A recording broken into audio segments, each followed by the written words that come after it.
Ready. 1, 2, 3, go. Good afternoon once again, Miss Mila. I am Sire. It's a pleasure to meet you. So for the next part of the interview, which will fall into the advice and reflections, my first question is, do you agree, Miss, that a 4-year teacher education course is a better preparation for the teaching profession? Yes, I am 100% agree with that. No? It's better that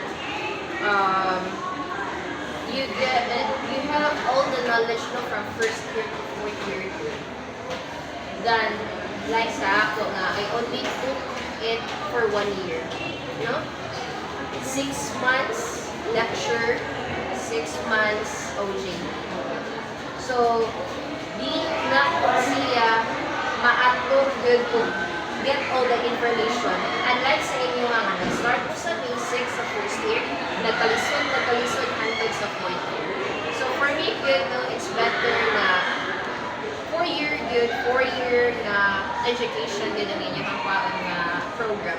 But I'm not saying good, no, nga ang kaning DPE lang, really, hinala kabuan, okay man yapon siya. Pero compare sa inyo nga, I can say nga mas mahandle din ninyo. Kay train man mo from first year to fourth year.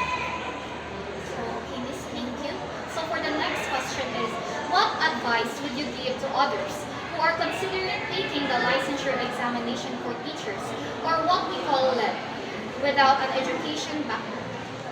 Okay, my only advice is you need to study more, study hard, no?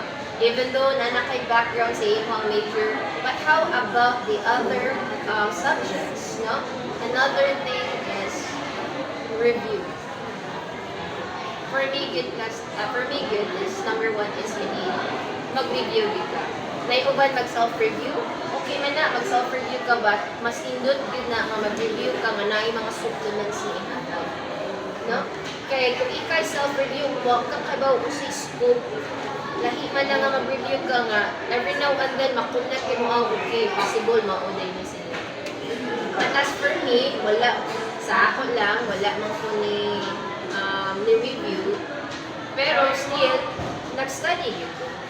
Maragdana po to, swerte, or what na kayo ba, nakapasar both board exams.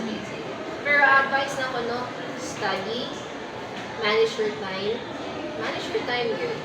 And then, kaya kung mag-DPE man ka, usually sa DPE man good is, nagtrabaho naman na. So, you need to manage your time. Kaya kung di ka ba bumanit ng long time, useless ka. Third is to review. Mag-review ka ba? So for the third question, Miss, what do you think are the benefits and drawbacks of entering the teaching profession without an educational background? Okay. First, advantage do? Am I right? Yes, Miss.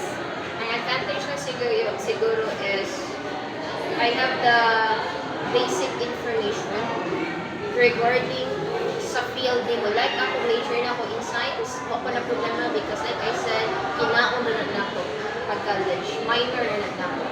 Drawbacks na ako, like I said, classroom management, communication. Communication to students na, at the same time, especially kaningin yung ang mga co-workers.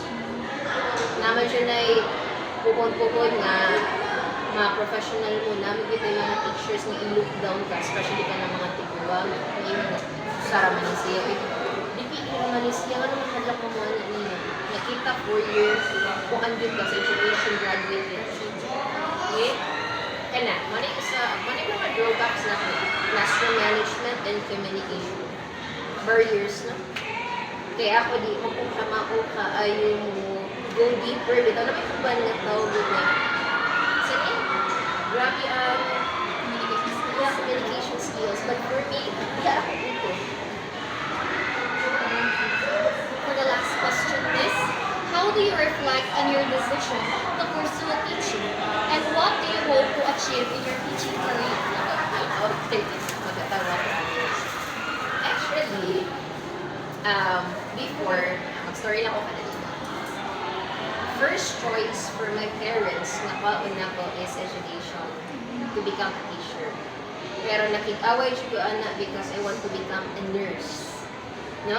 Yes, I become a nurse, But, ni ana gid ako mama, kung sino nagkabot karon, ni abot gihapon ka, teacher lang gihapon. Diba? So, para na ako is, kung mahuman man gani mo sa inyong profession right now, whether it's your first choice or not, along the way or in the near future, wag mo takay ba kung sa'yo musunod, kung sa'yo makita mo. Ako, what you ka-expect that I will become a teacher. Okay? Yun na ako ang teaching, I tell you. Munang nag-nurse ko because I don't want to become a teacher. Nakik-away ko sa kung magpapaaral. Pero, wag ko kayo baw, nga karon 10 years already, I'm a teacher. Diba? So, advice na ako ninyo is, do not stop, no? And another thing is, keep on updating your knowledge. Di lang mo stop, diba? Teacher naman po, sige, okay ako, no? Kung teacher ka, later, mag-masteral ka. Kung ganahan ka, nga musaka yung posisyon, mag-masteral ka. Sunod, ganahan pa ka musaka, mag-masteral. So, keep on updating your knowledge. Dili na ingon nga stagnant ka nga. Nga, hantod sa kanto, teacher 1. Na? So that's all, Miss. Thank you, Miss Mila, for taking the time talking to us. We really appreciate your effort and insightful advices. You're welcome, and thank you also for, for choosing me to be your subject for your Prof. Ed Prof. Ed 3. And I hope I give the essential information that you want na makuha. Thank you. Thank you. Thank you, ma'am.